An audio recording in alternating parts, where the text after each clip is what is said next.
샬롬, 오늘은 8월 26일 수요일 아침입니다. 오늘도 예수님의 손과 발을 보여주시고 몸을 만져보게 하시며 심지어 구운 생선 한 토막을 잡수신 예수님께 감사와 영광을 올려드립니다. 오늘 본문과 관련된 찬양을 남성 합창단의 목소리로 듣고 같이 따라 부르도록 하겠습니다. 찬양 제목은 주님의 증인.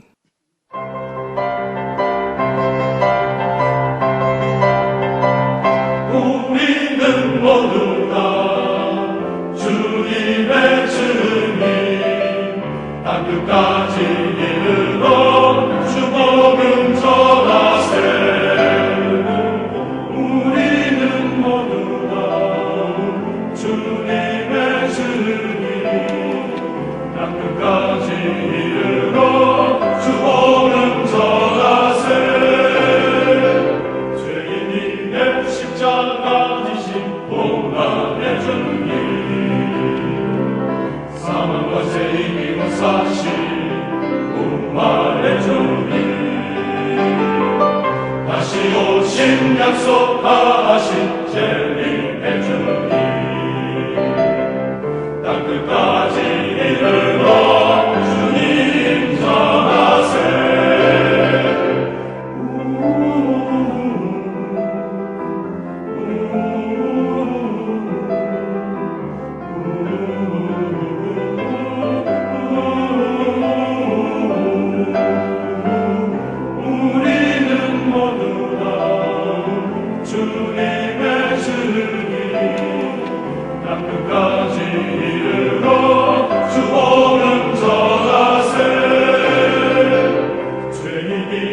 십자가 지신 고난의 증인, 사망과 죄 이기고 사신 부활의 증인, 다시 오신 약속하신 재림의 증인, 땅 끝까지 이르러 주님 전하세. 주님 전하세.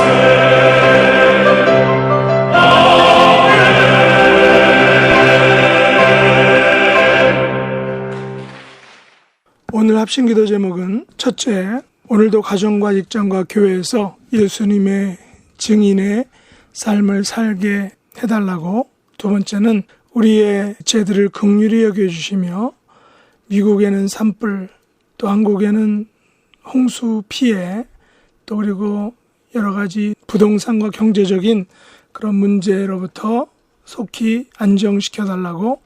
또 마지막은 코로나 바이러스로부터 개인과 가정과 직장과 교회에 부활하신 예수님께서 주셨던 그런 평강을 허락해달라고 다 같이 합심으로 기도하겠습니다.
오늘 함께 묵상할 말씀은 누가복음 24장 36절로 53절입니다.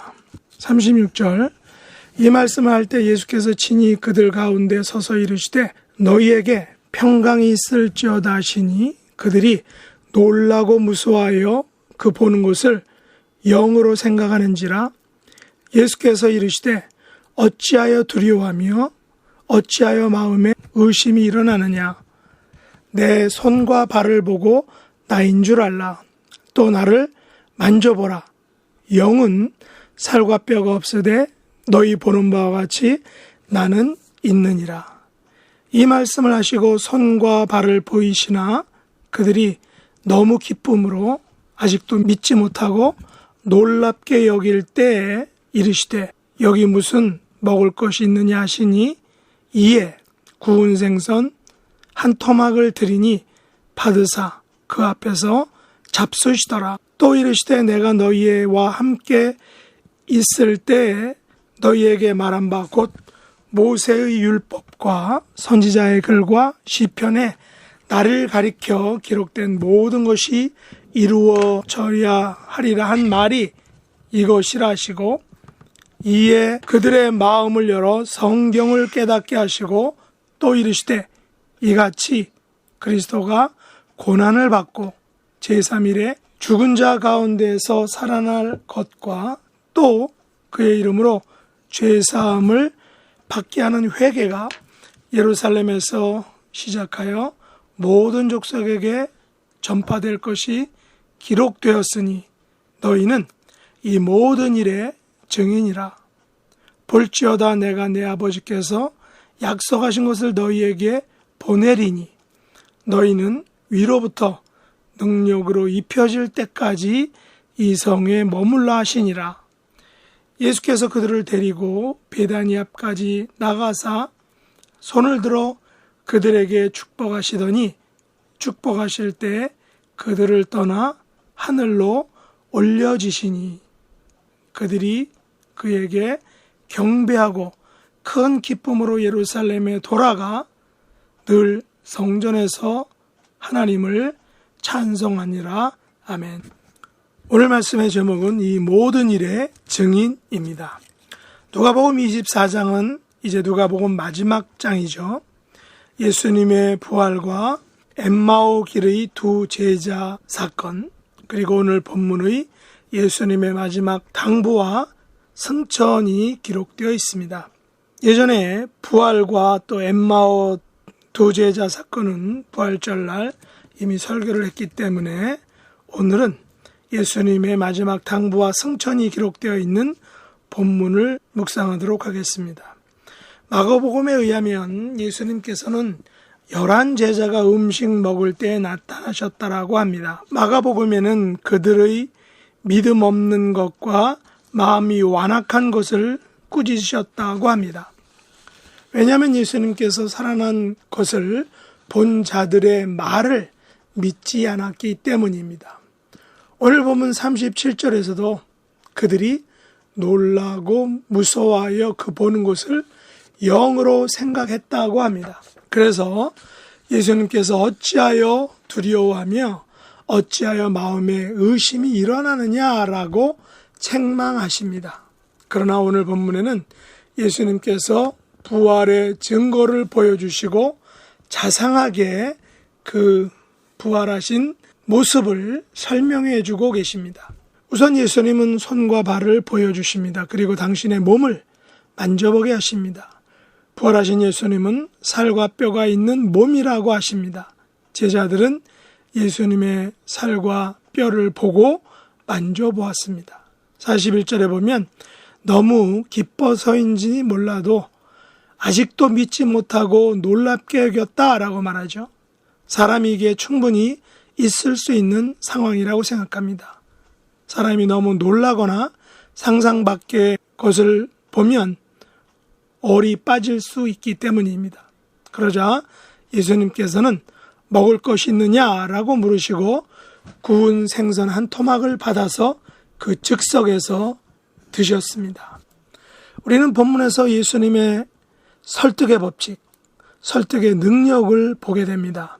사실 우리들의 신앙생활의 스타일은 무조건 믿으라, 믿으면 복이 온다라는 그런 식이 많았습니다. 그러나 예수님은 11 제자들을 그런 식으로 부활의 사실을 강요하시지는 않으셨습니다.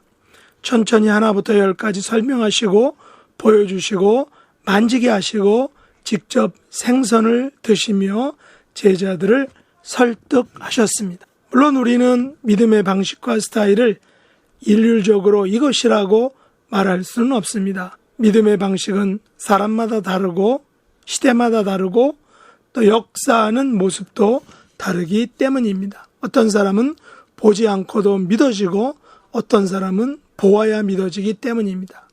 그러나 우리 예수님께서는 믿지 못하는 것에 대해 책망도 하셨지만 믿지 못하는 것에 대해 믿어지도록 보여주시고 만지게 하시고 직접 음식을 드심으로 증명해 주셨습니다. 예수님은 각 사람이 가지는 믿음의 스타일을 아시고 다양한 방법으로 증거하시고 설득하셨던 것입니다. 대학생 선교 단체들인 CCC나 IBF나 UBF나 조이 미션 등은 무조건 믿으라고 하지 않고 제자 훈련과 또 소그룹 모임을 통하여 말씀을 공부하는 과정을 통해 그들의 지성이 예수님께 드려짐으로 헌신하도록 자발적으로 헌신하도록 하고 있습니다.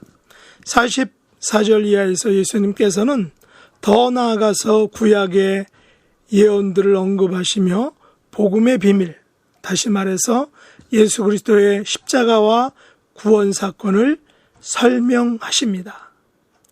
예수님은 복음의 비밀이 모세의 율법과 선지자의 글과 시편에서 예수 그리스도에 대해 기록되었는데 당신을 통해서 그 것들이 모두 이루어졌다라고 말씀하십니다. 45절에 보면 예수님께서는 제자들의 마음을 열어 성경을 깨닫게 해주셨다라고 합니다.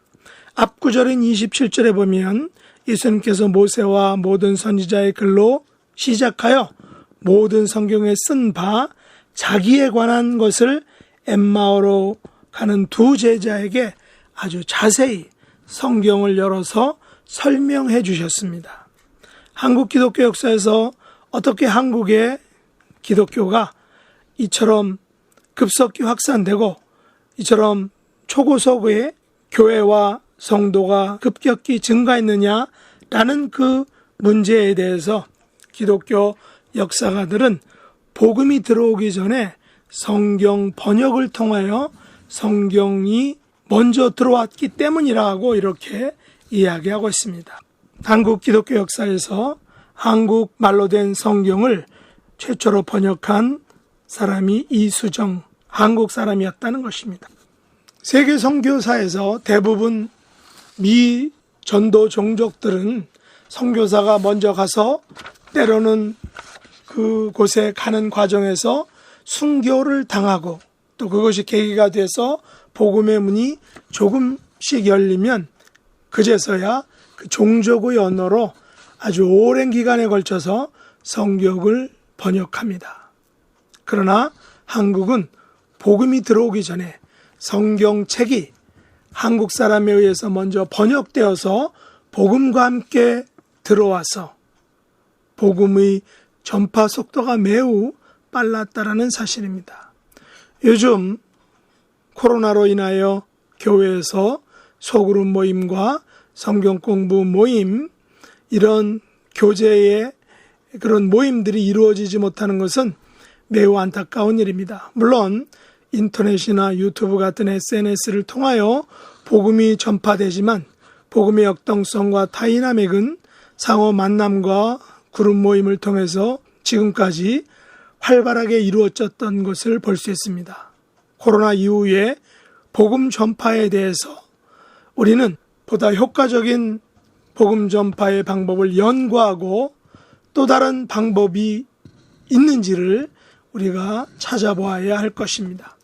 그러면 예수님께서 제자들에게 마음을 열어 성경을 깨닫게 하신 구체적인 내용이 무엇이었느냐 하는 것입니다. 그것은 바로 예수 그리스도의 고난과 죽음과 부활, 그리고 죄사함을 받게 하는 회개가 예루살렘에서 모든 족속에게 전파된다는 이 구원의 비밀입니다.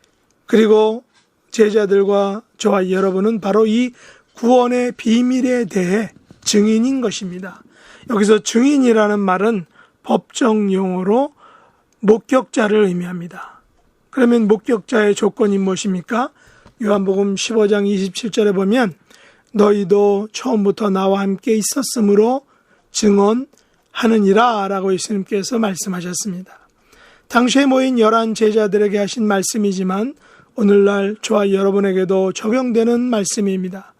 우리는 기록된 성경 말씀을 통하여 예수님에 대한 모세의 율법과 선지자의 글과 시편에 기록된 모든 말씀들을 우리는 설교를 통해서 성경 공부를 통해서 개인 성경 통독을 통해서 알고 있고 배웠습니다. 어쩌면 제자들보다 더 많은 것을 우리는 이미 알고 있을 것입니다. 그러나 아는 것을 능력 있게 전하는 것은 또 다른 차원의 문제인 것입니다. 그래서 예수님께서는 능력 있게 전파하기 위해서 무엇을 기다리라고 오늘 본문에서 말씀하셨습니까? 바로 성령 하나님을 기다리라는 것입니다. 성령님께서는 우리에게 위로부터 능력을 입혀주시는 분입니다. 복음 전파의 능력은 오직 성령의 능력을 입는 것을 통해서 가능하다는 것입니다. 우리가 복음의 증인이 되기 위해서는 성령님의 능력을 덧입어야 합니다. 성령님이 아니고서는 복음의 증인이 되는 것이 어렵다는 것입니다. 이 모든 일에 증인이 되기 위해서 성령님으로 충만한 저와 여러분이 될 수 있기를 원합니다. 예수님께서는 제자들을 축복하시며 하늘로 올려주셨습니다. 누가는 사도행전 1장 11절에서 이렇게 말했습니다. 갈릴리 사람들아 어찌하여 서서 하늘을 쳐다보느냐? 너희 가운데서 하늘로 올려지신 이 예수는 하늘로 가심을 본 그대로 오시리라 라고 하였습니다. 부활하신 예수님께서 하늘로 가신 그대로 오실 것을 믿는 저와 여러분이 될 수 있기를 예수님의 이름으로 축복합니다. 기도하겠습니다. 하나님 아버지, 오늘 누가복음을 마치게 하심을 감사합니다. 코로나 속에서 주님의 평강이 함께하여 주시옵소서. 예수님의 부활의 증인이 되게 해주시기를 원합니다. 이 사명을 잘 감당하도록 성령 하나님께서 함께해 주시고 능력으로 역사해 주시며 그 능력을 저희들에게 덧입혀 주시옵소서. 예수님의 이름으로 간절히 기도드리옵나이다. 아멘. 하늘에 계신 우리 아버지여, 이름이 거룩히 여김을 받으시오며 나라에 임하옵시며 뜻이 하늘에서 이룬 것 같이 땅에서도 이루어지이다. 오늘날 우리에게 일용할 양식을 주옵시고 우리가 우리에게 죄 지은 자를 사하여 준 것 같이 우리 죄를 사하여 주옵시고 우리를 시험에 들게 하지 마옵시고 다만 악에서 구하옵소서. 대개 나라와 권세와 영광이 아버지께 영원히 싸움나이다. 아멘.